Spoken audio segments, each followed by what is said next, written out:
milestone with the Bureau of Reclamation. I'll be working tonight on the Dolores River Boating Advocates. The 2023 McPhee Reservoir operations meeting.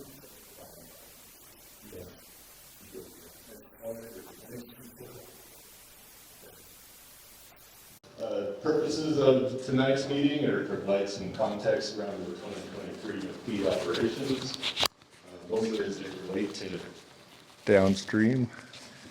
That doesn't make me nervous. To inform expectations for planned flow conditions below the dam, answer questions, and important for me is to get community feedback and get your questions and your feedback so that we can incorporate that into our future planning efforts for future years. That's always important. And to provide contact information for whatever you need downstream, access issues and that kind of stuff. Dolores project was built by the Bureau of Reclamation, including the dam and reservoir. There's a lot more to the project than that. There's more than 60 miles of canals that carry water all the way north to Dove Creek, the Montezuma Valley around Cortez, and all the way south to Toyac and the Ute Mountain Ute Reservation. We have more than 120 miles of piped lateral systems. We have 2 hydroelectric power plants and several pumping plants that move water throughout the system. Project helps meet some salinity purposes for the Colorado River Basin. And not more importantly, but last but not least, I guess, is the allocated fish pool for releases downstream to the river. So project does a lot of things. Today we're kind of focused on downstream operations. I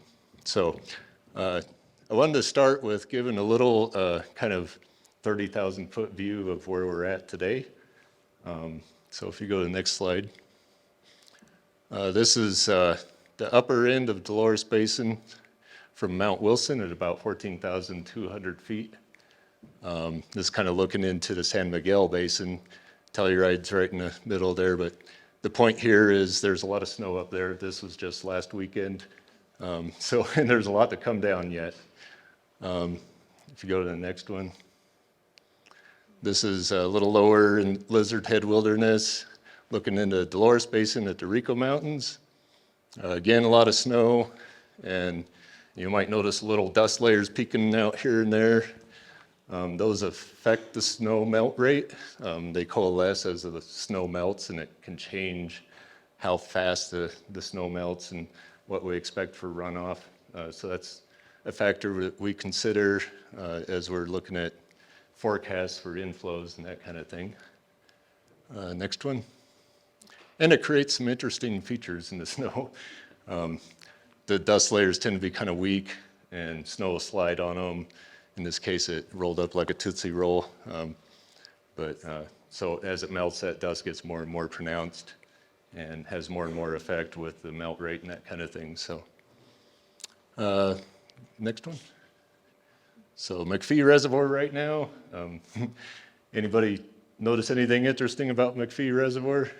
It's got water in it. Yeah, it's very full and pretty early. I mean, usually don't see it this full this early, so that's pretty remarkable.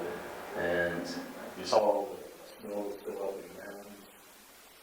A lot of what you're seeing in the reservoir right here is snow that was at lower elevations that melted and ran into the reservoir and filled it much earlier than we would have expected a month ago. So we can go on to the next one. And then this is downstream, a little bit above Gateway. You can see water interacting with the floodplain a little bit, and you might hear a little bit about that with our M&R team objectives.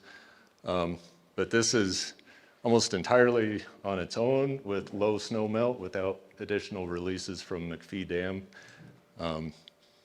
This McPhee has only been releasing about 50 to 75 CFS, and Gateway's been looking a lot like this, throughout April. So a lot of low snow, and a lot of high elevation snow yet to come that we'll be releasing from McPhee Reservoir. So lots of water all the way around. So that's kind of it for pictures. I wanted to get a feel for you guys in the audience, by a show of hands, who's considers themselves local to the area, kind of like, within a couple hours? Wow, okay. Great. Good to know. How about further out, more than a couple hours away? All right. Where are you coming from? Near Salida. Near Salida, all right. Been running this river since 1979. Awesome. That's great. Thank you for coming all the way over here. And how about you? Carbondale. All right. Okay. That's all I saw. Appreciate it. So I assume you're all rafters or planning to raft the river. Have you been on the river already this year? Yes. Yeah. So a lot of rafting going on downstream of McPhee Dam already without raftable flows from McPhee Dam. So this is a very special year, very unique, and a lot of interesting things going on. So at this point, I wanted to introduce everyone who's helping out here. As I said, I'm Robert Stump with the Bureau of Reclamation. We have Dolores River Boating Advocates co-hosting the meeting. So I thought I'd just run around to whoever's presenting and just have them introduce themselves, starting with DRBA. Where'd you go? Over here. Oh, there you are. Can we turn the lights back on? Yeah, I got it. Thank you. Yeah. So if we just introduce, and then we can go back to you for the M&R Cool. or Amber. It's really loud.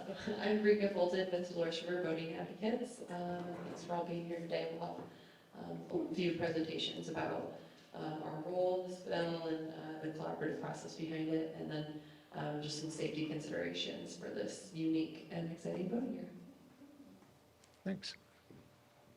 Guess I'll be the transporter here. Hi, everyone. I'm Hattie Johnson. I work with American Whitewater and also am on the spill team with these guys. I'll be helping Rika out with some of those presentations about safety and etiquette on the river, and then talking a little bit about a boater survey that we've put out during the past few spills. We'll be doing that again this year, so we'll make sure people respond. Thanks. Thanks, Hattie. You present anything? All right. Where are we at? Colorado Basin River Forecast Center.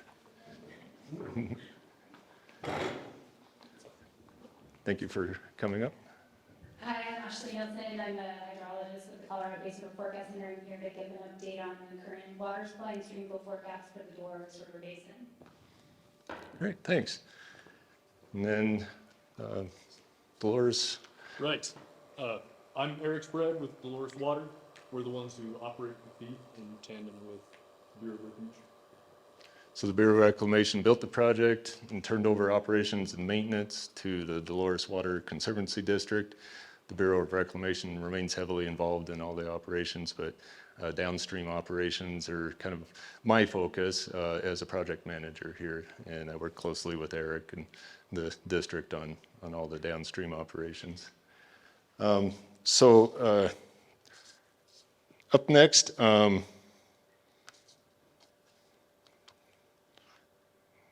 take a peek at the agenda here.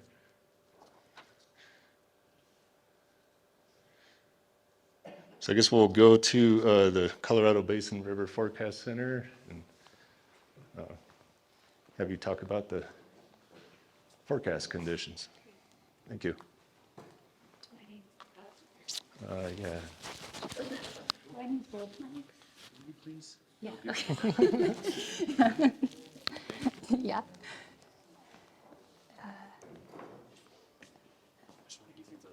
Oh, man, this is a lot to manage. Let's see if I can do If this. it's too much, I'll handle it. Just let me for him. Maybe I'll come over on the table. Yeah, this is 2 mics and a mouse. Okay, bear with me. All right, hi, I'm Ashley. As I mentioned, I'm with the Colorado Basin River Forecast Center. And I'm gonna just start back at the end of February. This is, and talk about water year precip through the end of February. So this is an image of precipitation through February as a percent of average for the Dolores River Basin. The cool colors, so blues and purples, indicate above average conditions. Warm colors, so those reds and pinks, are below normal conditions, and then blues and greens are kind of near normal. So what you can see here is that through February, we had a good start to the winter. We had seen some pretty decent snowfall, good precipitation. The basin as a whole was 130% of average. You can see there are some areas there, particularly in the lower part of the basin, that had more like 150 to 200% of average precip through February. And then we had March. So this is a look at March precipitation and temperature. Same image that you just saw on the right-hand side there, except for March. So you can see the entire basin was over 200% of normal precipitation for the month of March. So a very wet month of March, 225% of average precip.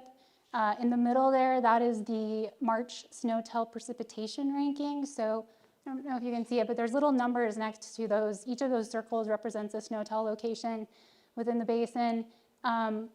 All of them, with the exception of one, were in the top 3 on record for March precipitation. So a very wet month of March. In addition to being quite wet, it was also quite cold.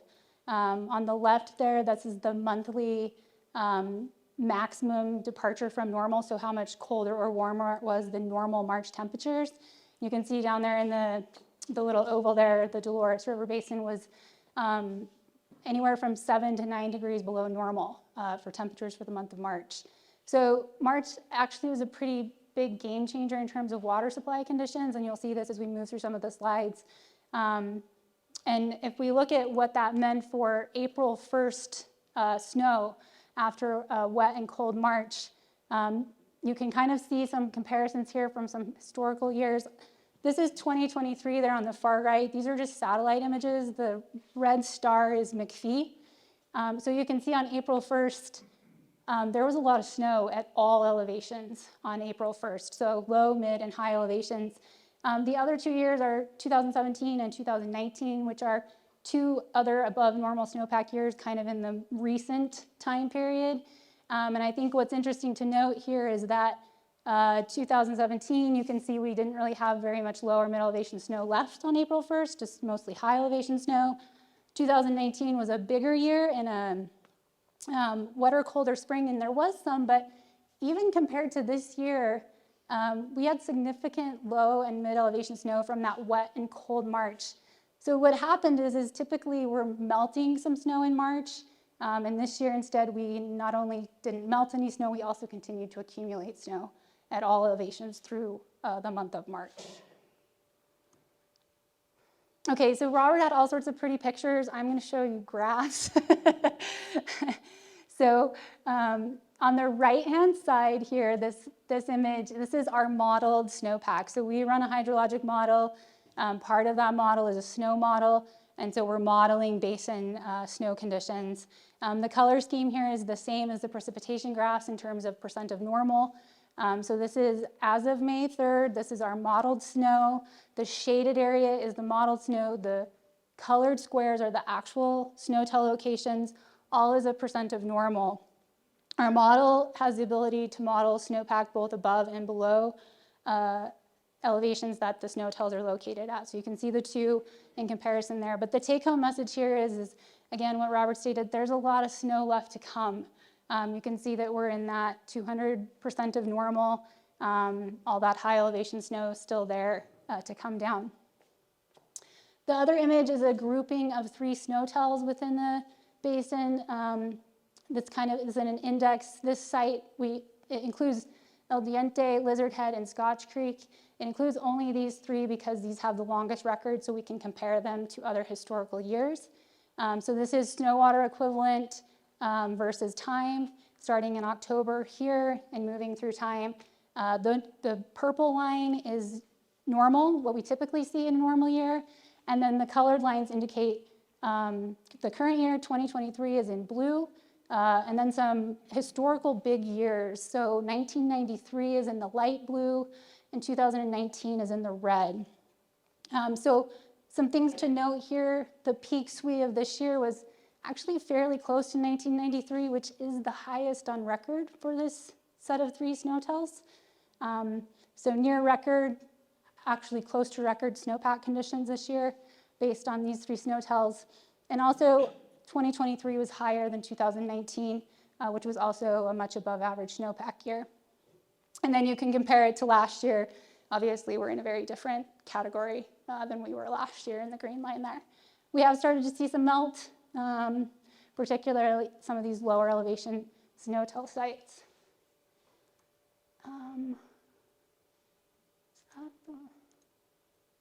We're going to skip. That was just a bigger version of the other one. So this is looking at the individual snow tell locations rather than a grouping of them. So these are the 4 snow tell locations that are within the basin, starting from lowest elevation and working our way around to the highest elevation.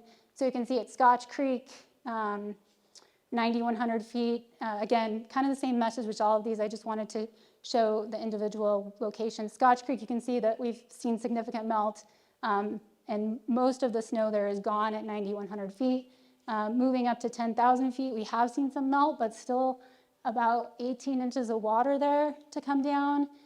Moving up a little bit higher to Shark's Tooth, this is at 10,700 feet. You can see not quite as much melt, still a significant amount of water. And then Black Mesa being over 11,000 feet, we haven't really seen any melt. A little blip, but nothing significant. And that one has over 33 inches of water left to come. Okay, so we take all of that information and we produce a water supply volume forecast. So this is the volume of water that we forecast to come into McPhee Reservoir through the April through July period. We start making these forecasts on January 1st, and we continue making those through June 1st. So I'm going to explain this plot a little bit before I get into the details of the forecast. So the blue shading in the background is our daily model forecast. So we produce a daily model guidance every single day. And then those pink bars on top of that are our official water supply forecasts that, as I mentioned, start on January 1st. And we provide a range of forecast possibilities rather than a single value. So those start on January. The pink square in the middle is a mid-month update of just that most likely forecast value. And then that moves through time. Also on this plot are some statistics. So the green dashed line on the top, that's the historical volume into McPhee that happened in 1993, which was 519,000 acre feet. And then the 2 green lines, the solid green line and the dashed green line, are the average and the median. So the average April through July runoff typically is 255,000 acre feet. The other thing that's on this plot is the orange there on the bottom. That's the observed inflow in thousands of acre feet that we've seen into McPhee Reservoir so far. So if we look at the evolution of the forecast this year, on January 1st, we started with a 102% of normal, most likely forecast, or what we call the 50% exceedance forecast. In January, it increased slightly to 124%. In March, another slight increase to 135%. And then you can see this drastic increase in that blue line between March and April after we had the month of March with that really wet, cold month. Mid-March forecast was up to 186% of normal. The April 1st forecast was 200% of normal and sitting very near that record volume. And then we had a slight increase at mid-month. And then the May 1st forecast, which came out yesterday, currently that 50% forecast is 555,000 acre feet, which is 218% of average, with a range from 510,000 acre feet, 127% of average, to the top end forecast possibility being 645,000 acre feet, or 253% of average. So above record forecasted inflow at the 50% exceedance forecast and the 10% exceedance forecast. So the way these forecast ranges work is That bottom one, that low scenario, there's a 90% chance that that volume will be exceeded. At that 50% forecast, there's a 50% chance that volume could be higher than that, and there's a 50% chance that the volume could be lower than that. That 10% forecast, there's a 10% chance the volume could be higher than that. So there are still a range of runoff possibilities and a range of forecasts. Forecasts have uncertainty, there's still forecast error, and so that's why we provide a range of forecasts to incorporate that error and uncertainty associated. The other thing to note here is the observed volume. As of April, the month of April had 147,000 acre feet. That was the second highest on record for the month of April. And as of yesterday, we had 167,000 acre feet already into McPhee Reservoir.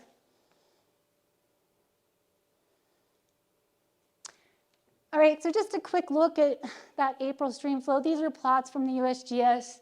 The basic things to know here is the green shaded area is normal flow. That blue top part is in the upper, much above normal flow, and those statistics in the background are based on how long that stream flow gauge has been there, and they're from October through September. And the two plots above are above McPhee Reservoir gauges, and the two plots below are below the reservoir. So this is Dolores. The black line is the current stream flow for this year. So you can see that drastic increase in April there with the black line, and that we're now in that much above normal category there. This is all from low and mid elevation snowpack. If you remember the pictures that Robert showed and the high elevation snow tells, we haven't really started melting. So big increases from all of that above normal low elevation snow. This one over here is Lost Creek Canyon, dear Dolores. Oh, I'm gonna back up. Just as a Dolores, that gauge has over 100 years of record, so that does give you some context of how high the flows are right now. Yeah, Lost Creek Canyon, also above its record actually right now for that gauge. And then these two, this is Bedrock, and this is actually on the San Miguel. Same pattern here, just huge increases when we finally did see some warm temperatures in April and start melting that snowpack, and above normal flows. All right, so the last thing I wanted to mention is, in addition to our longer range water supply volume forecast, we also provide 10-day stream flow forecasts. So these are updated every single day, kind of mid-morning. They include 10 days of forecast temperature, 7 days of forecasted precip, and they also include any known McPhee Reservoir release plans that we've been given. So we work closely with these guys. They give us their release plans. We put them in the forecast so that you can see them in the downstream flow forecast. So this is just an example here. The map is our forecast points in the Dolores River Basin, and then two examples of our hydrographs, the Dolores forecast there on the top, with that blue line being the last 10 days of observed stream flow, and the green line being the next 10 days of forecasted stream flow. And then the Bedrock forecast here, you can see this is the scheduled plan increased release from McPhee on its way down there. And the link to our webpage is there if you're interested in checking out those 10-day stream flow forecasts. And then last thing, so we do our very best to make sure our model is tracking reality well, but the bottom line is these are all forecasts, and with forecast comes uncertainty and forecast error. So there are two main primary sources of forecast error. The biggest one is future weather. There's uncertainty in what the future weather is going to be even now. So both in those long-term water supply forecasts and also in those 10-day stream flow forecasts. Even right now, the weather for next week is very uncertain. So to have a weather forecast that's good for the next 2 months is pretty much impossible. So those, that changes the forecast, and that's a piece of uncertainty and error. The other thing is if we get into some sort of very extreme weather situation, being very, very wet and cold or very, very dry and warm, typically the weather models aren't going to forecast that. So if we do see those, you're going to see those forecasts trend either in that upward direction towards that 10% or that high-end forecast, or to that 90% forecast, which is that lower-end forecast. The other thing is our model states. So this is the model representing reality, basically. We have a whole bunch of tools and toolkits and spend a ton of time trying to do our best to make sure specifically that our snow states in our model are as close to reality as possible. But again, there's uncertainty in inputs and there's uncertainty in the model. So just something to keep in mind when you're looking at forecasts, and do realize that that's why there's a range of possibilities on those water supply forecast volumes. The top plot, just quickly, this is for that water supply forecast. Previous historical years for McPhee, inflow May 1st forecast.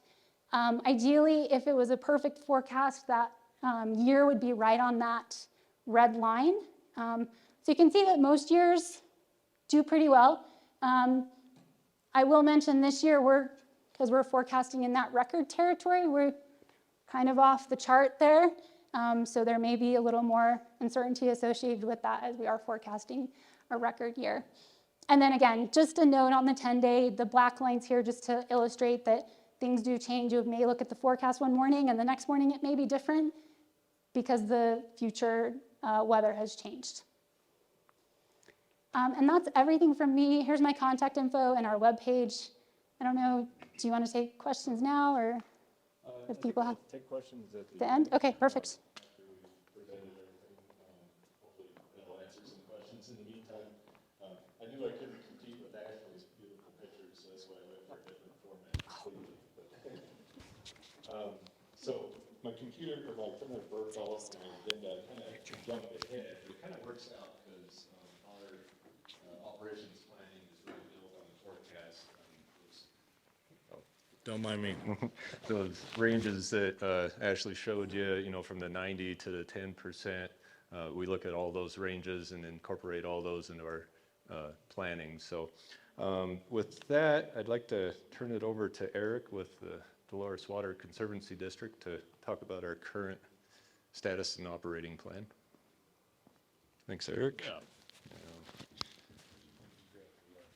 Hook you up here. Thank you.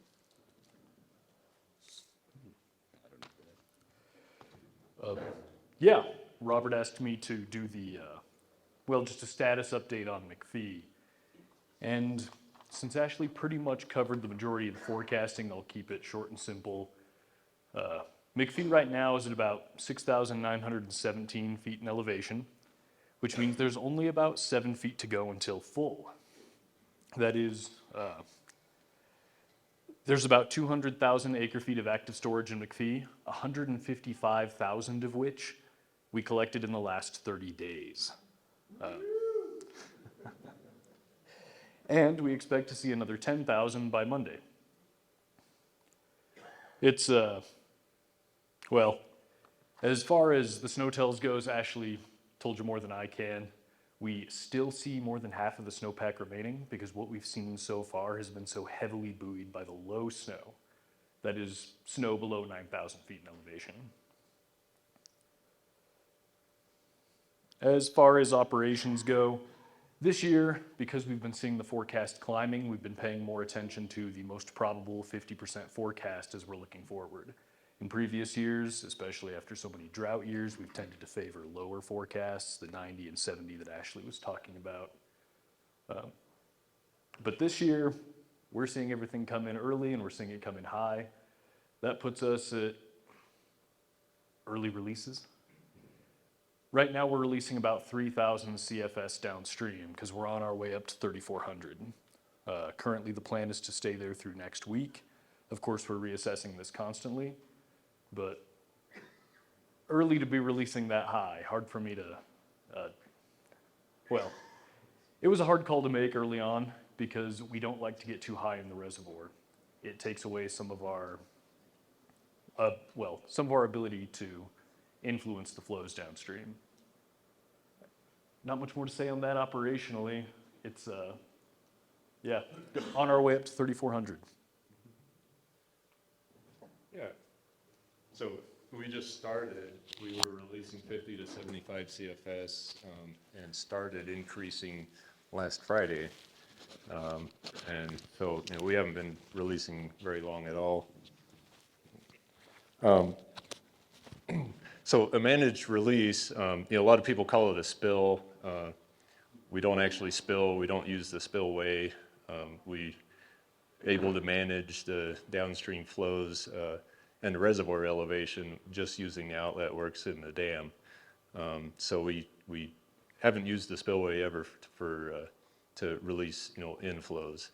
So a managed release, rather than just filling the reservoir and then releasing everything it can't hold, we plan ahead, and we have good forecasting information that allows us to do that to some degree.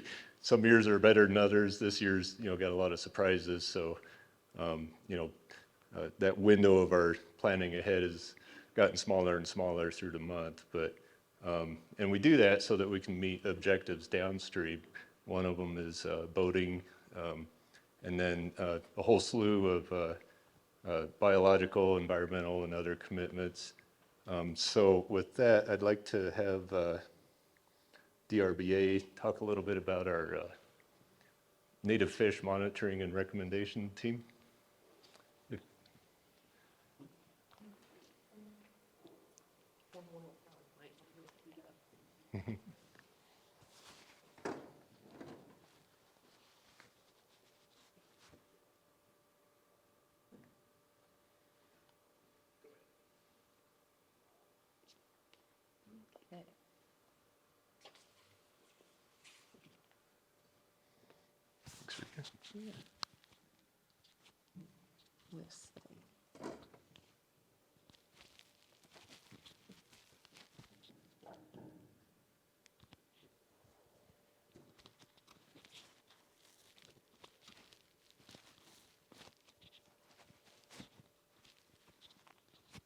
Does this have like a clip?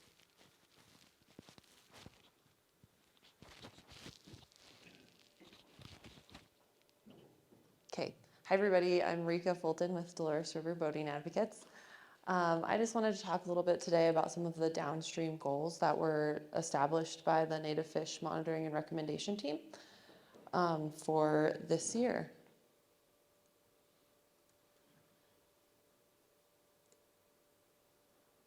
So the Native Fish Monitoring and Recommendation Team, or the M&R team, has been around since about 2011. The Dolores River has a rich history of very diverse collaborative groups over the years, starting, as far back as 2004. So in the 2008 to 2010 range, these groups really agreed that they needed to preserve and protect the native fish species in the lower Dolores River, and agreed that they needed to really learn more about their status and what management actions could be taken to really improve their habitat and their well-being. The three fish in question are the bluehead sucker, the flannelmouth sucker, and the round-tailed chub. And these are not endangered or threatened fish. They're considered sensitive by Colorado and Utah, as well as Department of Interior. So in 2011, a report was released that was created by some scientists that really outlined a series of management recommendations. So this group was established to help implement and really consider some of those management options. Next. So this group meets at least annually, if not more than that, depending on how much water there is. This year, we're talking a lot more, which is pretty fun. From DRBA's perspective, we're a recreational group, but we really consider the health of the river to be paramount, and really feel that there's a symbiotic relationship between recreation and a healthy river corridor. So this group is really important to get a lot of folks in the same room and make great decisions about the downstream environment. And here's I won't rattle these off to you, but here's the list of all the folks that are involved in that group. And DRBA co-chairs this group along with Dolores County. So I wanted to also take a step back and look at what we learned in the last two sizable spill years in 2017 and 2019. In 2017, we had the spill was 208,000 acre feet with 63 boating days. So pretty fun. There was a peaks release of about 4,000 CFS for a weekend. And some of the goals are, similar to what we're thinking this year, but habitat maintenance is critical. So seeing if 4,000 was enough to really flush out the system. We saw a lot of great sediment transport flows, both deep pools getting scoured out, particularly below Disappointment Creek, where there's a lot of that fine sediment that flows in. And then we also saw a lot of distribution of larger cobbles. So that was really positive to see the river being able to transport different sized sediment. From a fish standpoint, we saw a lot of sensitive species that reproduced and really clarified that Slick Rock Canyon was a stronghold for fish. Unfortunately, the smallmouth bass, which are an invasive fish down there, have been kind of problematic for those native fish, especially the young of year and juvenile fish when they predate on the native fish. So that's kind of an issue down there, in 2017, and we're seeing that still today, of course.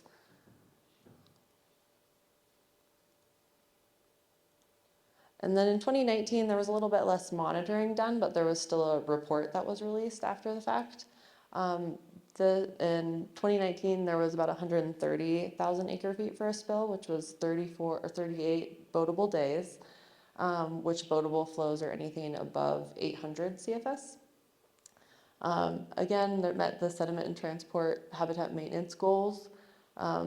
It's important to suppress temperatures right at the beginning of the year so native fish don't think it's time to spawn. So keeping the temperatures low before a spill is also really important to this group. And then we're seeing willows increasingly dominate the system, which, as boaters, I'm sure you see that down there and anyone who drives along the river. But if you guys can see, there's a picture from 2003 versus 2017 to just see how much the willows have really encroached. So both years we didn't see a lot of bank destabilization from those large flows. It didn't really seem to do too much. So we're kind of excited for this year since they'll have higher flows for an extended period of time. One thing I just wanted to point out too is there's a pretty cool effort going on called the Dolores River Adaptive Management Support Project. Which was realized in 2020 at an M&R team retreat, where a series of research goals were established, or research questions rather. And so this group came together, found funding from a number of partners, but primarily the Colorado Water Conservation Board, to create a 5-year monitoring program where they developed a protocol which includes both baseline and responsive monitoring. So that's monitoring that occurs on an annual basis, and then responsive monitoring for when there's a spill. So this will be the first year that responsive monitoring is being implemented. And then here's a series of just kind of monitoring goals, kind of looking at the influence of riparian vegetation on the channel, as well as just ways to inform flow management and possible physical projects down the line, which is kind of exciting. So I would recommend checking out doloresriver.org if anyone's interested. There's a bunch of really cool information on there. It's hosted by Fort Lewis College. And then, so finally getting to this year and our goals that we've established. First is that temperature suppression goal, which honestly we didn't really need to do because there's so much low elevation snowmelt, which has been great. So that kind of took care of itself. Smallmouth bass suppression will be important, is trying to keep water temperatures below 59 degrees for as long as possible. The idea is they don't spawn until the water warms up. So if it can last as long as possible, then maybe they won't make it through the winter is kind of the idea. So we'll see if it works. Flow rates of about 2,500 to 3,000 have been identified as bank full in a lot of areas. So they do a lot of habitat maintenance flows. So that's being achieved right now, and then likely that might bump back up again when cottonwoods start to germinate in early June, if that's possible. And then there will be a kind of lower range of boatable flows for a fish survey in the Slick Rock Canyon, because it's easier for those guys to go in there at slightly lower flows. And then finally, this is also what we're seeing now, is this larger flushing flow for floodplain and riparian interaction. And the idea is also matching some of that with the low elevation snow to really get the most bang for your buck with the flows and see what that'll do. Especially thinking about the bank armoring as being a real challenge. And then, of course, the most fun one is maximizing boatable days, which, as I mentioned, I think boaters will have fun on all these range of flows. And so we feel really confident that this will be an amazing season with different variable flows. And then there's my email. If anyone wants like any of those reports, feel free to shoot me an email and I can send them. There's both of those monitoring reports from 17 and 19, as well as some of the native fish implementation planning documents. That's all I got.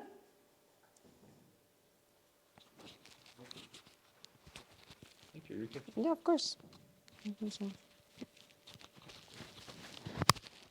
we go. Thank you.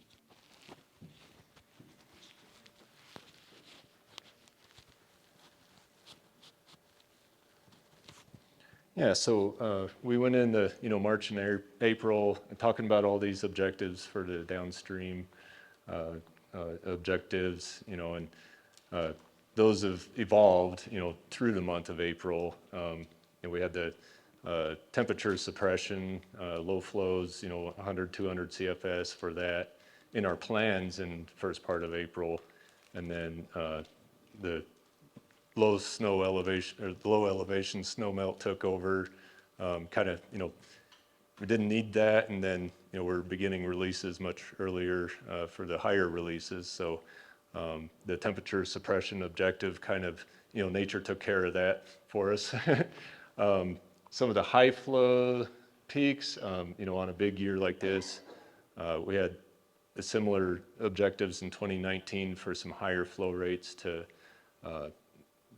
meet some objectives downstream for channel maintenance and habitat maintenance and floodplain interaction. And we met those in 2019 with a different kind of spill, similar type volumes, or probably bigger volume this year, but we didn't have, the substantial low elevation snow that we do this year. And so we've had to kind of balance our objectives for the higher flow rates up to this point in our plans with the existing flows downstream. And as those subside, we'll continue talking about those throughout the rest of this bill. Rika did mention the fish sampling objective, where they need lower flow rates for that. We're currently planning that after Memorial Day. So we'll stay up around 3,400, for an unknown duration, but, generally through Memorial Day, it can fluctuate. What would you say, Eric, from 2,000 to 3,400 range? Yeah. Through Memorial Day? Memorial Day weekend, and there's a good chance that the spill will extend further, but that's too far out for us to discuss now. So currently, yeah. So currently, up until Memorial Day, we don't have a lot of room to do a lot of fluctuation with flows. We're really, just kind of passing inflows for a while here.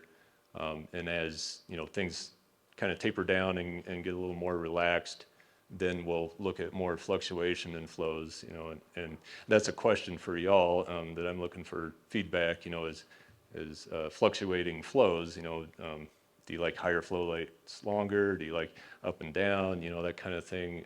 As far as rafting, we can match some of that with the downstream objectives for geomorphological purposes. Fluctuating flow rates actually helps kind of dislodge stubborn embankments and things like that, which kind of improves channel maintenance. So, those are all things we want to continue considering. For the fish sampling, after Memorial Day is our current plan. Drop down to 800 CFS about. It depends on what's actually down there, but the 800 to 1200 CFS range at Slick Rock currently is the objective for that for about 3 days to allow for the fish sampling to take place. And then, see what inflows are doing at that time where the reservoir elevation is. We'll probably increase flows again after that. At least that's what it currently looks like. The variability that we're looking at, going forward, we know there's a lot of snow left up there, a lot of volume. The bigger questions are, related to temperature and snow melt rates. So, if May comes in, hot and heavy all month and much larger inflows than, we currently see that far out, then we can see less inflows in June, and vice versa. If it cools down, then we see less in May, and we extend further out in June as far as, the spill period. And then we try to match, as the river tapers off, our objective for the reservoir, project purposes to fill the reservoir, we try to match the full reservoir with that point where the river tapers off, and we cut down releases kind of following the river inflows down, and then diversions take over and the reservoir starts going back down. So that's kind of how the end of the spill season works. I don't know what else I have to add to that as far as, yeah. When you do start to stagger that down at the end of the season, I mean, what's your sort of ratio? I mean, 50 CFS an hour for so many days, or how do you work? Generally, ideally, we want to match the river as it goes down. So the inflows coming into the reservoir will taper down with the snow kind of running out. And ideally, if we can follow that down with our releases going out of the reservoir, then we're maintaining the reservoir at that full elevation for as long as possible. We do have some criteria for ramp downstream that we try to adhere to as well, and we try to balance all that as best we can, try to meet that criteria. Some of it's related to boatable flow signals. If you're already down there, that you can be aware that the river's dropping and have time to move out of there. A little bit of it's related to fish habitat or fish movement, I guess, in the river, although that doesn't seem to be as big a factor.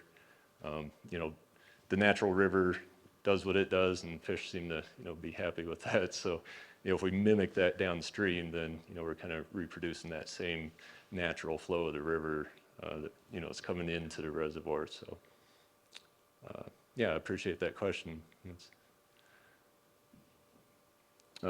So, yeah, we can, just move right into questions. And I'll say as a boater, I would like to have a longer season.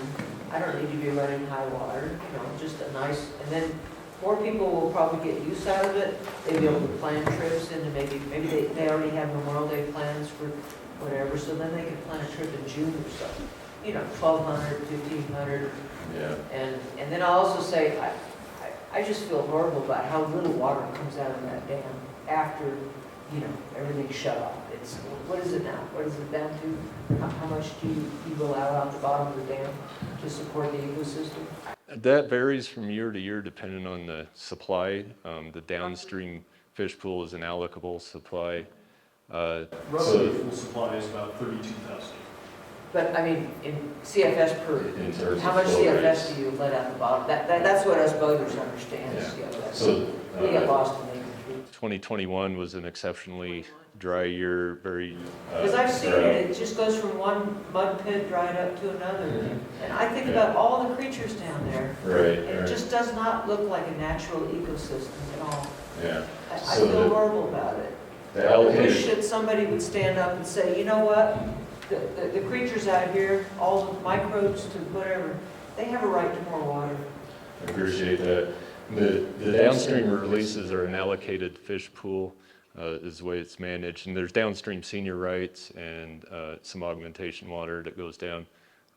So that pool fluctuates with, what our drought conditions are essentially. So in 2021, we had very severe drought, very low water supplies, project allocations were, near 0%. So the fish pool had very little allocated water, along with, all the other reservoir water users. So downstream flow rates that year, spread out through the year with such a small pool, didn't amount to much water at all. A few CFS, On a year like this year, it's a full supply, you know, we filled the reservoir. It's 30,000 acre feet-ish. And so this year, flow rates downstream will range from 75 CFS to, what, 40? Yeah, 3,400 during the spill, and, you know, 40 CFS perhaps sometimes. I'd just like to add, Yeah. I'll speak to this, I'm supposed to. And I'd just like to add, we operate that fish pool in coordination with Colorado Parks and Wildlife. So there's ecological benefit to that water. That's why it's there. So we operate with organizations to make sure it's being used to its best benefit. Sure. Can I just throw something in on that? I mean, Sure. the Dolores has always had two peaks. It always has a third week of April peak and then Memorial Day peak. But if there's enough water coming out of the dam sometime in April, so you have enough water to get out around the corner to near Winnie Creek where you start picking up side flow, and then peel behind Chicken Aspen and on down the glade, you know, you can have 1,000 CFS by the time you get to Snaggletooth. So, but there's got to be enough water coming out of the reservoir to get around the corner from Bradfield Bridge. I think that's one of the things he's alluding to. You know, if you see that there's a good snowpack, if you can just have, you know, that 100, 150 CFS or whatever it is to get people down around the corner, that would make a big difference for boating. Are you talking about toward the end of the spill? When it No, starts I'm rebounding? talking about April, like second, third week of A April. longer period. Okay, so like releasing more days. earlier. Yeah. Yeah. And that's something we, you know, have to balance too, you know, for the downstream objectives for a lot of these flow rates that we saw with the native fish, monitoring, recommendations, team goals. You know, those flow rates, you know, you can start releasing early, and but that's spill water that you're using to release, and so that's just less water later that you can use to meet some of these other objectives. You know, if you know far enough in advance, you know, conditions, you can plan that a little further ahead and you know, establish those downstream rates a little sooner. But you know, this year is really special because you know it's all come in very hot and heavy in April, and you know, week by week through April, you know, we bumped and still up sooner and sooner in response to it, not because we planned it sooner. In this case, you know, as we were trying to you know, plan further out and you know meet more of the native fish monitoring recommendation team objectives for downstream. But I appreciate your feedback, and definitely, you know, we keep all these thoughts in our discussions as we do our, you know, planning each year. Yeah. Oh, you have one more presentation. My bad. Yeah, absolutely. Okay. Yeah, sorry. Yeah. It'll be quick, I promise. All right. Yeah, absolutely. Wanted me to cut somebody off. Thank you. My apologies. I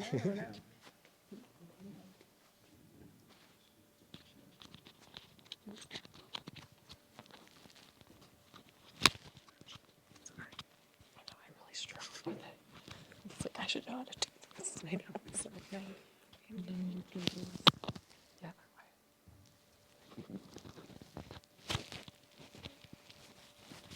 All right. Thanks, Hattie. Awesome. Okay, well, Hattie and I put together a couple of slides today just to talk about safety and communication, since this is kind of a special year. Let's see. So as everyone here never boated the Dolores, has everyone done it before? A couple haven't? Okay. Well, I just outlined all of the access points. And this might be a good thing to take a picture of. I'm sure local folks probably know all this. But there's, you know, various access points depending on kind of what skill level you have, how much time you have, et cetera. So take a picture of this. I'm not going to walk through it if that's helpful at all. And there's also, of course, river maps that outline this in much further detail. Boat ramps, a lot of them, the BLM boat ramps will have sign-ins. So if you're stopping in and putting in, it's super helpful to sign your name so that the BLM can track how many folks are using the river. That's really helpful for them during spill years, so they kind of know how to prepare and what to prepare. Yes, of course. Oops, wrong way. Oh. There it goes. Yeah, of course.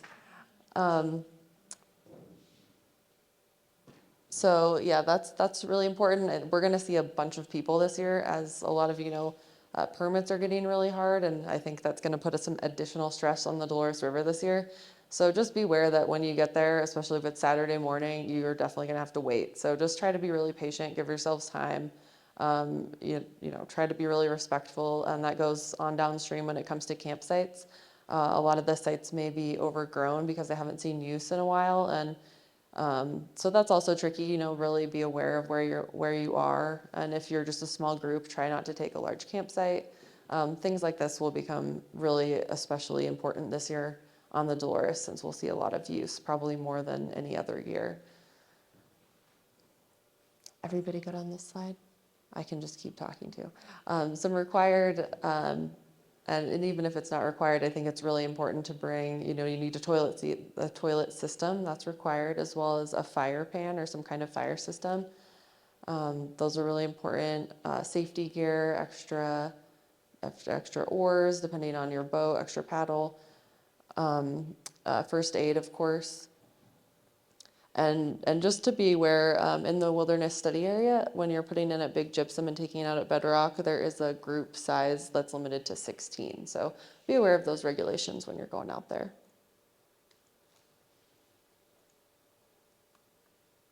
Right here. And then, of course, dogs are allowed on the Dolores, so it's important to pack out that pet waste too, because we don't want to be leaving our little dog poops around. And then just some etiquette. I already talked about some of this, but there's a lot of really incredible cultural sites on the Dolores River, and I think it's important to try not to camp there, and especially if you have to, don't have fires near them. That's really special resources that we want to be really respectful of.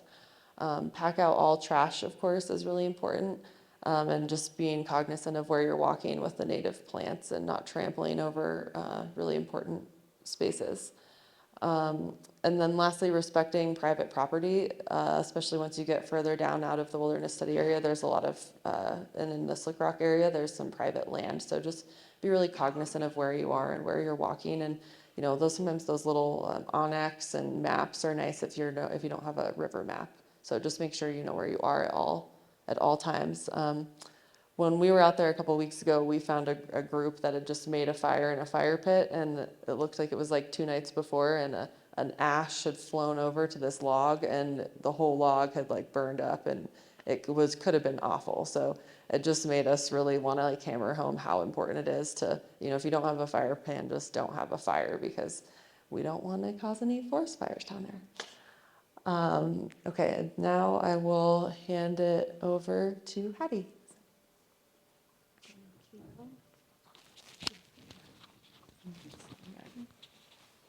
Sorry for that awkward. It's not as easy as it can be. All right, there we go. All right, hi again. Yeah, so I'll just wrap it up and then get to that survey I talked about. But in addition to the etiquette and safety and realizing where you are out there, there are a number of different hazards, especially with the higher water and that interplay with the floodplain that we talked about, and the good ecological benefits of that. I'm sure many of you know the alders in Ponderosa Gorge and are cognizant of those, but on all riverbanks and getting to camps, that is definitely an issue to be aware of. One thing to also point out is if you are maybe bringing something to help clear your way and maybe cut some of those down, make sure, especially when that water's up, that you're cutting that to a point where it's not going to stab a boat or a foot or something like that.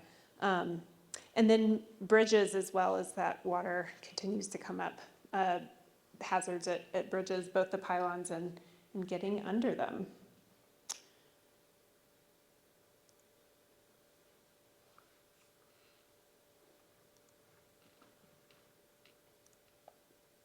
All right. And so I'll start here just on the right-hand side. Robert and Eric have talked a lot about the managed release. Eric gets an update of that release Tuesdays and Thursdays on the website every day as needed, but always Tuesday and Thursday as well. And so that's a really good place to go. Those also have the past few have been great in providing like more information on those hazards. The Dev Creek Pump Station Road closure, that included that there. So that's a really great spot to go. American Whitewater's website, we've got GIS data on the reaches and put-ins and takeouts and also flow. We also have an alert system there that puts a high alert right at the top of each river page, and anybody can add to that. So if you are out on the river and you saw a downed tree or something that was a hazard other folks need to know about, you can just upload that yourself, or give me a call and I can do that as well. And then the Dolores River Boating Advocate website as well, lots of information about boating, all the regulations, and then shuttle companies that will drive your cars. And so, yeah, like I mentioned earlier, this survey, it is an online survey. We've done it, we did it, I think the first year was 2017 and then again in 2019 with those managed releases. It'll be coming out probably in the next couple weeks. I'll get that going since there's been so much boating opportunity on the Dolores already. And that'll run kind of through the end of the summer. So plenty of chances to respond to that. It'll go out on our website, and hopefully we can share it all around, but definitely get that out to your friends. I am going to go through just a couple of responses from those past two surveys because I think they're interesting on looking at where people are going. Maybe they can help you plan where you would like to go. So we ask a lot of different things about who you are, where you're coming from, what your experience level is. One that's really interesting is where you're getting, well, whether you know much about the flow before you left and then where you're getting that information. That's really helpful, especially as we try to figure out the best place to get and disseminate information like that. And then the graphs over here, these pie charts just show kind of the breakdown. At the top, that's 2017 and 2019 at the bottom. So obviously, mostly private boaters out there. Some people, I think, the commercial guides, I'm assuming those are people who are guides in their day job and were out for their own enjoyment. And in 2019, a few commercial clients. I thought this was interesting as well. You know, obviously, most of the boaters are coming from Colorado, but our neighboring states as well. With American Whitewater, we are a national organization, so lots of folks are getting information about these flows. I remember in 2019, you know, getting off the river myself and having like a call from some guy in Alabama, like trying to figure out what to do. So there's definitely people from all over the country coming, and I would expect a lot this year. We, as Rika mentioned, the permits, I'm sure you guys are really aware of the difficulty in getting permits. And then if you saw the data from rec.gov on exactly how hard that is, these options of unpermitted stretches are just going to be more and more popular. So it'll be really interesting to see what this breakdown looks like this year. And then this is just a breakdown. So the green bars are the 2019 managed release and the blue is 2017. And then just the percentage of people that responded that they paddled each of these stretches. So we've got Bradfield to Dove Creek to Slick Rock to Bedrock to Gateway, and then Gateway to the confluence. So you can see kind of how that distributes across the reach of the river. Again, I think this one will be interesting this year with such extended higher flows to see where people ended up. And then I think one of the most important parts of this survey, and we provide a number of places for you to just open an open box, provide your comments. Some of those are about how flow and releases were communicated, what you noticed, and then also like kind of what sort of things affected your experience. So whether it was a positive or a negative, things like people on the river, the availability of campsites, the the water level, the weather, things like that. Like what are the things that are affecting your trip? So that'll, like I said, that'll be out in just a few weeks. We'll put it out on all the websites, the Facebook pages like that, but please respond to it. It's really interesting. It's helpful. At the M&R team, we look at those results in the fall every year, and it's definitely helpful to understand how people are using the river. So thanks. Thanks, Hattie. Yeah.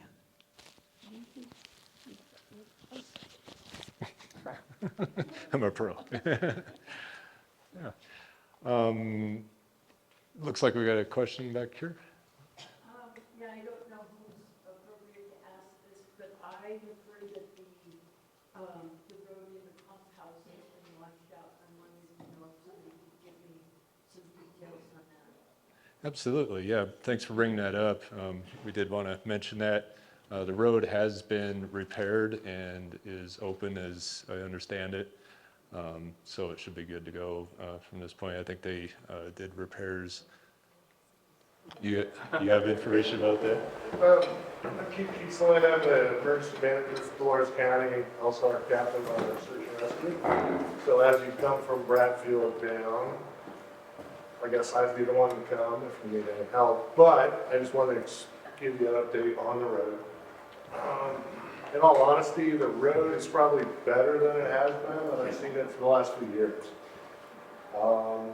We basically, mainly from a safety standpoint, and then realizing that there was going to be a big water year and a lot of people wanted to go down to the canyon, we basically pulled, the commissioners authorized to pull about half our road crew off to rebuild that road.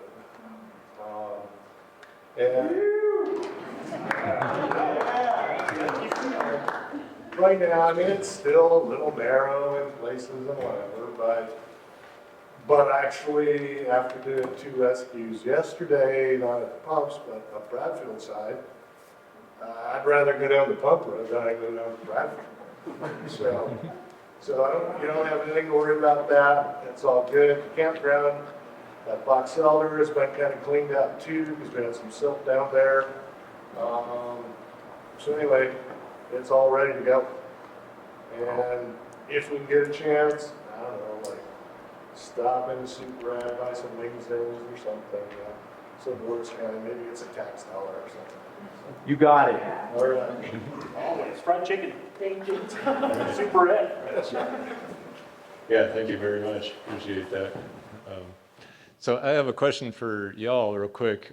As far as communication, getting the word out about, what we're doing with the releases and that kind of thing between the Dolores Water Conservancy District website and DRBA and American Whitewater. Has that been working for you?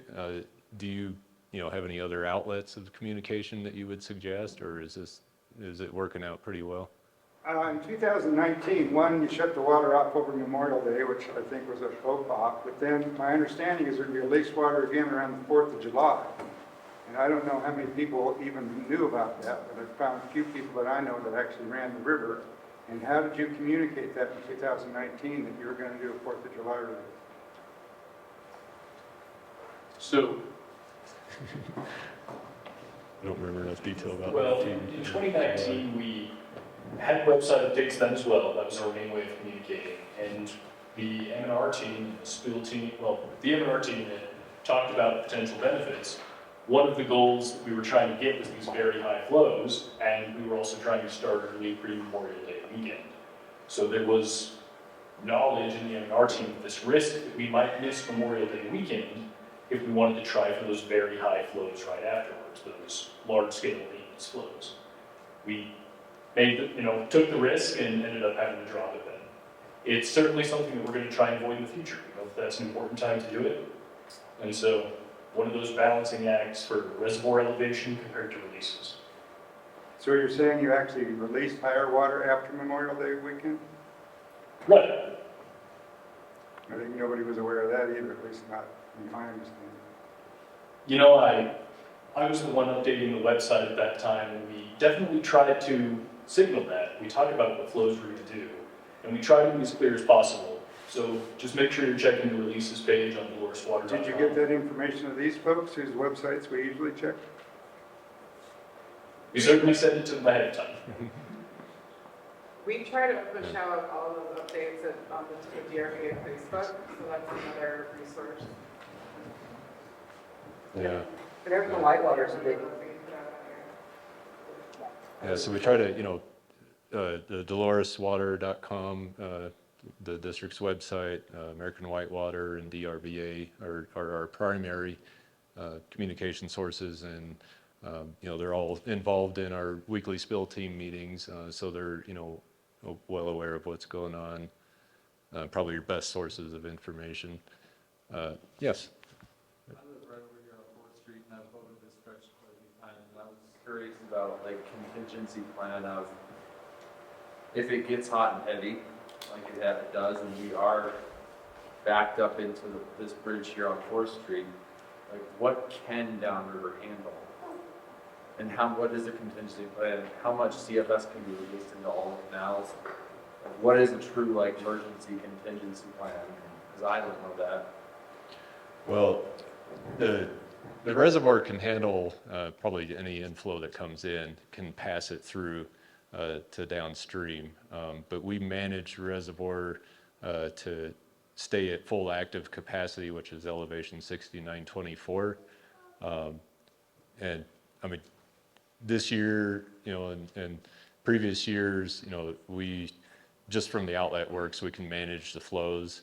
We do have a spillway. If we absolutely have to use it, we'll use it. We won't let the reservoir elevation, go much above full active capacity under the most severe circumstances. But we're confident that this year, we can manage flows, as we usually do, and maintain the reservoir not higher than elevation 6924. And downstream can handle that capacity if need be? With you've got the whole entire Telluride side coming in. Like, I'm just wondering, I saw pictures of Gateway flooding at some point, I'm just wondering, how much can downstream handle and who's saying how much they can handle? Yeah, that's a good question. I mean, they're probably beyond the scope of this meeting. We do have emergency action plans.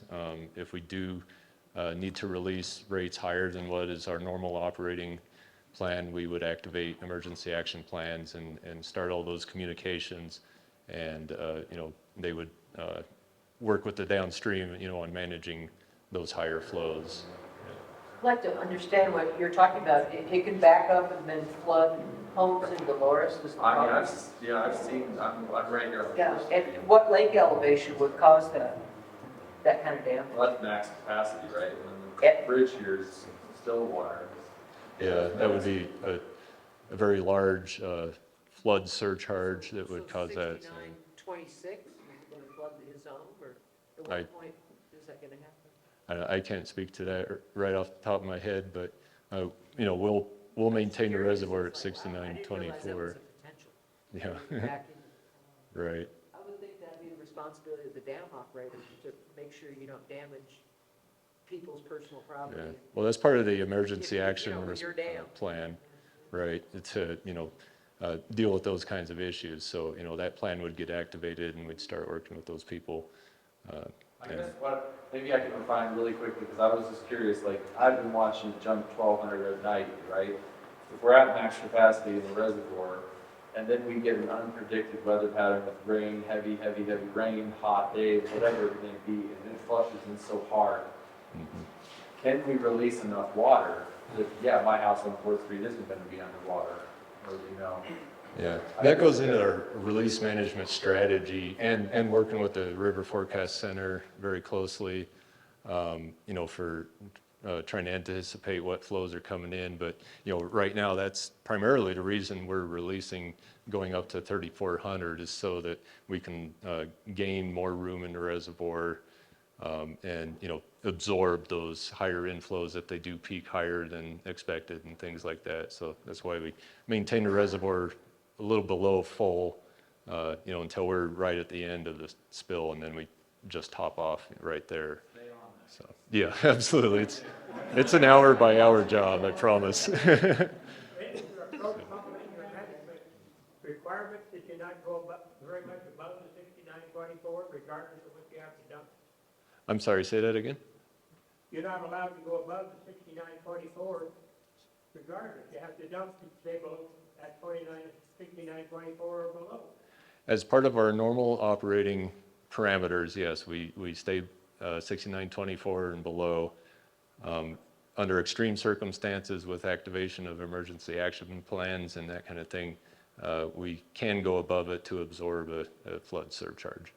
That's when he'd have a problem. Right. No, he wouldn't have a problem there. We're talking going up a few inches over That's what I'm 6924. wondering, yeah. And Yeah. you can only go a few inches, or it's over the spillway gates, and then it's going downstream. Maybe to Yes. address this, what's the turbine is capable of and what's the spillway capable of? Spillway's capable of 30,000, isn't it? Yeah, Right, the somewhere in that spillway area, can yeah. handle anything that comes down. Yeah. But what we can put out through the managed releases, what we can put out through the river outlet works, we've done 4,500 before, it can go up to 5,000, 5,000. maybe a little higher. And the Yeah. spillway's capable of over 30,000, right? Correct. Not Yep. that you've ever used the spillway. is that Right, that's correct. Yeah. 30,000, yeah, that'd be scary. I have a two-part question. One, does the dam have the operational capacity to kind of mimic the diurnal fluctuations we see in the upper river here? And two, if we do have that capacity, that ability to kind of, vary the flows, on a regular basis, on a 12-hour rotation or whatever, does that provide any ecological benefits downstream? That's a good question. We've played with that question a little bit, and actually in 2019 we did, as the river receded and the spill was ending and we were ramping down on the downstream releases, we did match those kind of diurnal fluctuations of the inflows and sort of repeat those going downstream. And it worked really well. It's a very intensive operation to do that. You're pretty much, minute by minute, balancing everything. So it's hard to do. It is possible. I wouldn't want to try to do that through an entire spill period. Just as we're ramping down seems to be a doable thing. So we've been experimenting with that a little bit. As far as the ecological benefits downstream, it's conjecture at best at this point. We do talk about it and we'll continue exploring it, but it probably relates to fish more than anything as far as, kind of natural response to river diurnal fluctuations. But. Thank you. Yes. On the website for the snowpack, the snowpack per date is like, say, at 170, 180%, but the snowpack per year is 140. Does that mean that the flow is, the melt is slowing down, going to be faster later? You have to be careful with those percentages because they're always being compared to some kind of. You have to be careful with those percentages on the NRCS, the SNOTEL website, because they're always being compared to some kind of median. And often the median they're being compared to is the median of the day, if you're looking at the data. That can be confusing because that median is based on probably a 30-year period where some of the snow is melted out by now. That can exaggerate those high percentages and make some of that information a little bit confusing.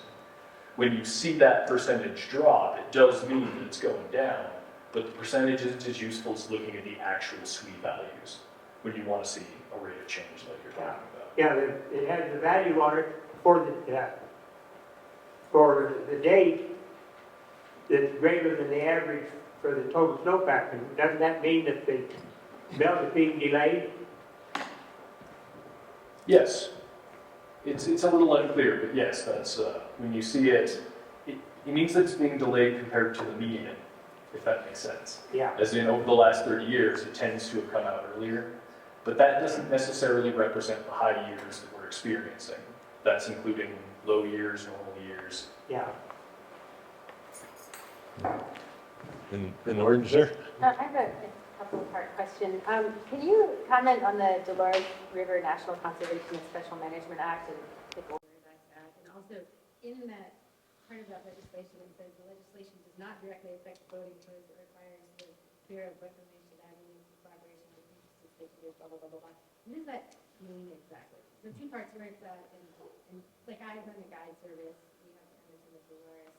How do I, what does it mean in collaboration? I would like to get more involved. What does that mean? Okay. Yeah, I mean, as far as my position with the Bureau of Reclamation for the Dolores project, my focus is on operations for the dam and reservoir. So I honestly am not knowledgeable enough to speak to the status of the NCA down there. Anybody else? Here? Yeah, Amber, Amber's the best. Okay, yeah, absolutely. Hi, my name is Amber Clark. I'm with the Dolores River Boating Advocates also. We've worked on that for a long time. So the status is that it's been introduced again in both the Senate and the House. So it's kind of just out there in that realm. You're correct, it doesn't do anything to directly affect flows. It does sort of basically it mimics what the M&R team is already doing, and it says that that will continue basically. So if the M&R team were to go away, it sort of sets up a structure where the Bureau of Reclamation would work with interested stakeholders kind of continuing into the future. So it sets up a more formal kind of continuing structure for folks that are interested to engage in release management. And has there been any inclusion? It just doesn't seem like, and I'm not attacking or anything, I'm just curious, but it doesn't, like the river flows went to 5%, was it 2 years ago? So that obviously that's not votable. Is there, I'm sure you guys are working on it, but what's like the long-term plan is there any long-term plan to include more recreation consideration in the use of the Dolores River, or? I mean, I'm not sure how far down a tangent like that we can go in a meeting like this necessarily. You know, the M&R folks in the M&R team are focused on the downstream environment and talk about all of those things. Kind of what we're dealing with is a structure of water rights and a structure that is sort of created with the project. And so legislation, there was no way that legislation could go in and change that when you're dealing with water law and water rights, and so that wasn't really discussed as part of that legislative proposal. And then, you know, moving forward, I guess all I could say is I think there's, you know, hopefully room for continuing collaboration and talking about those things, but we're currently kind of operating in this structure that's been set up by water law dating back to the 1800s and the project. So we're trying to definitely engage in those of us that are advocates for recreation and the river, you know, want to see some changes and more flows for the rivers, but we're having that conversation sort of within the construct that exists for us to do that, if that makes sense. Yeah, thanks. Great, thank you. Other questions? Yes. Yeah, when you change flow rates, I mean, I guess you can ramp it up and down. How fast do you say you change? I mean, it's not like an instantaneous change, right? So you get just ramps. That's what I've seen. Like last Friday, for instance, you start to ramp up to 1,200. It didn't really get up to over 1,000 until Sunday or something. Right? So, Right. That varies depending on where we're at, and Eric can tell you specific numbers, but you know, at lower release rates, our ramping change rates are slower, and as those get higher, it increases. And this year so far, we've actually tried to ramp more slowly than those parameters, just to work with, you know, what's going on downstream. so, yeah, so you control it just for whatever you're trying to do with the downstream ecological situation. Right. Yeah, I'm just curious, yeah. Yeah. Yeah, how it works. Well, I was just wondering, like, if you, now that you're gonna change the water level, how long do you normally anticipate it would take for it to actually reach the new, I guess it depends on how, well, like if you're going from 1,200 to 3,400, for instance, how long would that normally take? Yeah, and that's a good communication piece, and I think Eric tries to cover that on his updates. Maybe he can describe. So website updates, definitely try to signal exactly when those changes are going to be. And there's always some wiggle room in there. We make the changes. Well, they're restricted to 400 CFS or below 1,200. That's 400 CFS a day, sorry. Okay. And so that's our kind of maximum rate of change. Okay. Yeah, that's Outside of emergencies, that's what we try to follow. We're above 1,200 CFS, as in ramping from 2,200 to 3,400. Then 1,200 to 24 hours is our nominal restriction from Bureau guidelines. And that's what we follow. It doesn't mean we have to go that fast. And when we do, we try to spread it out over that full period of time and make it a steady, recognizable change. Okay. Thank you. With steps on every 3 hours. So you just kind of every 3 hours you go. And that's why you've seen that on the gauge, yeah. Okay. Is there any chance that the Conservancy District is going to update features like lake level and discharge every day, not just some days? So we'll continue to, so our website is updated by hand. That's an old-fashioned practice that we've done mostly for the convenience of some local shareholders. But if you really want real-time data, you'll need to go to the actual keepers of the gauge. So the Colorado Division of Water Resources, USGS, CBRFC has all that built into their site, so you can see that there as well. But our site is probably, should be treated as a secondary source for the river gauges when you can go to their official sites. And you link all those information. Yes, that's what Patty just reminded me of. In our releases post at the bottom, there's several hyperlinks, and those link to different gauges. So you can go through that little post, get to the bottom, and it's listed out on those websites. We'll take you right to it. Thanks, Eric. Great. I got one for you. Okay. Like Doherty, we tell you're at Outfitters, and first off, I appreciate the forum, Ashley, in the Snowtel information, Robert, Eric, Rika. You guys have nailed it in bringing this group together. The resource that we're managing is a 35-year-old asset that holds water, that is playing God with the downstream river. We would love to see boatable flows longer, so a 3,500 CFS purge as compared to a 1,200 to 1,500 sustainable flow is kind of where outfitters lean into. So if there's any way to kind of keep the spill flowing, keep the river alive, that would be a long-term benefit. We are in an anomaly year. It's really hard to base a long-term plan on this life-saving year that we've had in the high country. I snowmobiled 2 feet of powder on Wednesday and was on the San Miguel on Monday, rafting. We don't do that around here. So if there's any way to kind of manage that, where we've talked about the evening, morning flows, but the longevity of the sustainability of the river itself is why we're all here. So managing it from your standpoint, trying to keep that in mind, I think is what would really make it good for a long time and not have erratic. We got it for a little bit, a weekend, a month, 2 months. Let's try and figure it out for the long term, because this is our kids and their kids. This is a long-term thing we're dealing with here. So I really appreciate you guys coming up here today and having a forum to do this. Thank you. I second his motion. Thank you. Thank We you. want a longer season. Right. Both great. Yeah, appreciate all that feedback. That's helpful. And did Ken have something back there? Well, you said you're going up to 3,400, and what might be the upper bound should conditions change in the next week or two? You might want to point that out. This is good. Ken asked us to mention that we're going up to 3,400, but it's just based on a forecast. There's the risk that should we see inflows come in more rapidly than we expect, should they come in higher, then we could go higher on the releases as well. That could be around 4,000 CFS.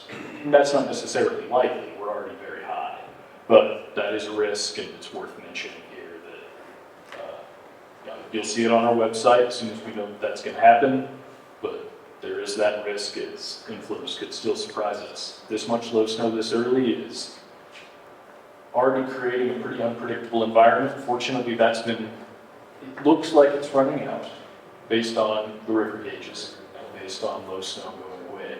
Some of that's still going to be there in the soil moisture, and we still have the high snow to go. So we'll still see some more up and down, and the timing could lead to those high releases.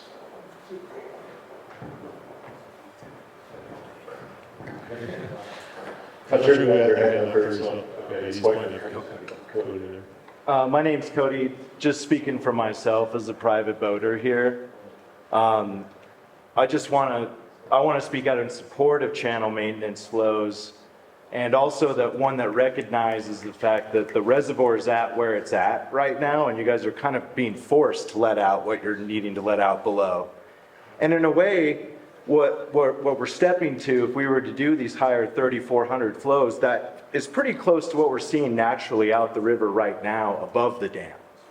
So, so just in the theory of like what you guys are tasked to do in managing all these different flow regimes and stuff, I really appreciate the channel maintenance flows, having walked the river several times on 7 CFS and knowing the veg and knowing the need for flushing flows, and kind of support that need and understand the call for a longer season, and I hope that we get that. So just wanted to throw that out there too, just speaking for myself. I second that motion. And it's worth knowing that, these downstream objectives, vary a little bit with what the anticipated spill is. This is a very big spill year, well over 200,000 acre feet.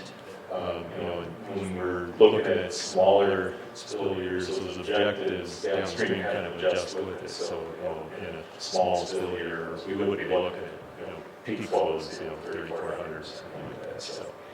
And just to kind of piggyback on what Cody was saying too, is and like he used that term channel maintenance flow, and obviously there's a lot of ecological benefits to that I think we're all really supportive of, but there's a lot of recreational benefits to that. We were covering, the impact of that overgrown veg. That's what makes it hard to get into campsites that are there. Some of the reason for those higher flows, Rika mentioned it in her first presentation, is to try and knock those banks loose, knock some of those willows loose that have encroached on the channel too. So from a recreational standpoint, I think there's a lot of good. I again totally agree with you. The longer season, especially like the big crowds, spreading them out. There's lots of good benefit to that, but we do get significant recreational benefit from that type of flow too. Remember, so we have a nearly full reservoir storage situation. We have more than half the snowpack still hanging out up high. Should we have started releasing sooner? It's actually going to be my question to you. So from your perspective, that's kind of our real option as far as making flows longer, is push them earlier and earlier in year. If we have enough confidence in the forecast that we're going to get sufficient inflows to do that, that'd be our option, is to push it earlier and earlier.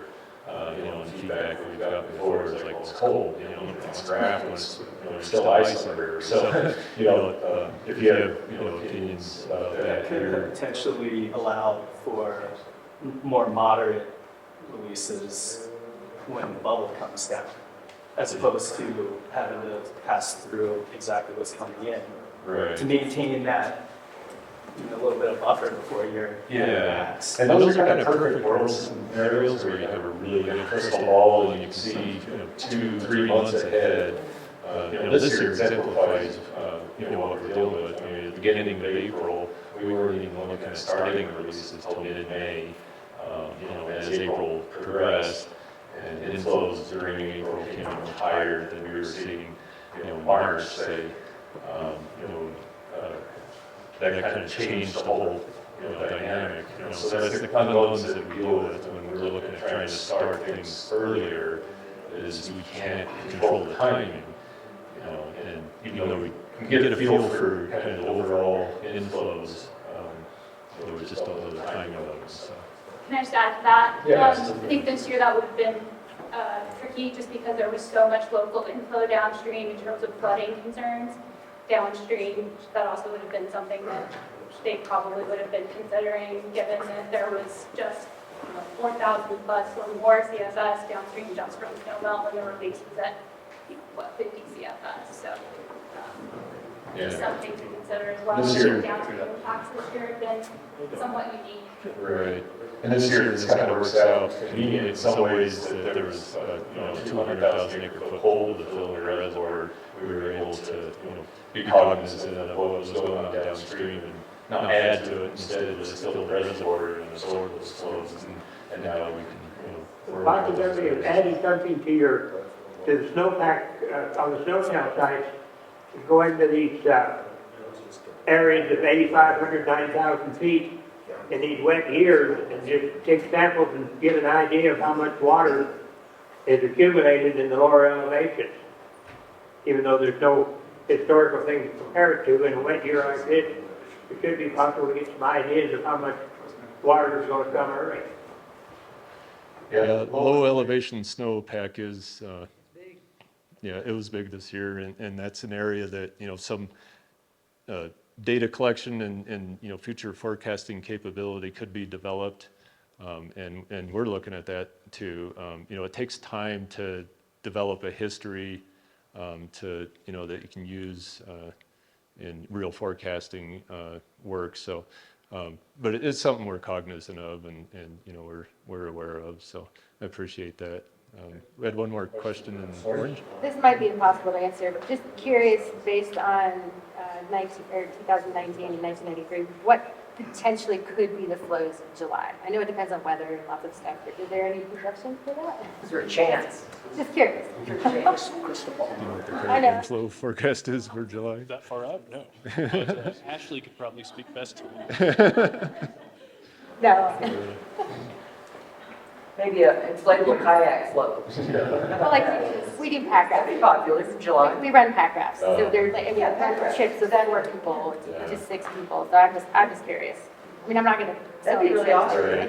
And again, that's timing, like 2019, in the middle of May, we had a cool down. There was actually additional snow that added to the snowpack upstream, which also adds to the reason we had that weird little dip, because things slowed down so much and just weren't coming down.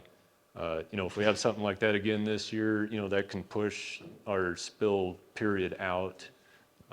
Right now, we'd be hesitant to say anything about what might go on after Memorial Day, just because we don't have, that kind of visibility into the future, temperature-wise and snowpack-wise and all of that. So, yeah, that's kind of where we're at currently. What do you expect peak flow on the river into the lake?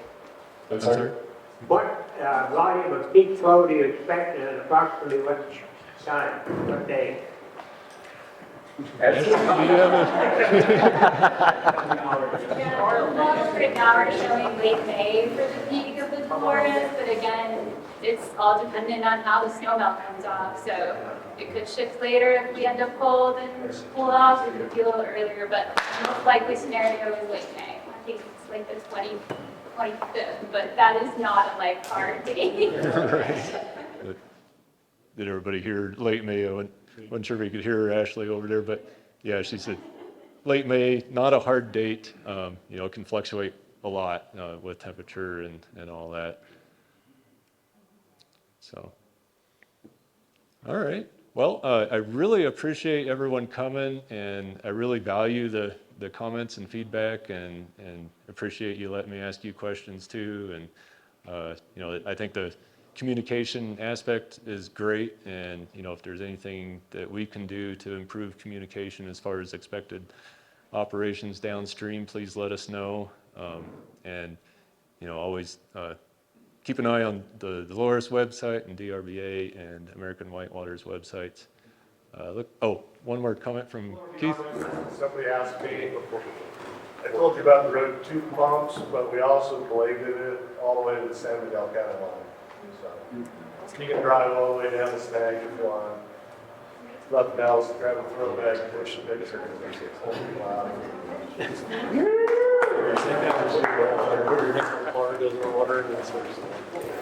Thanks, guys. Thanks, everybody.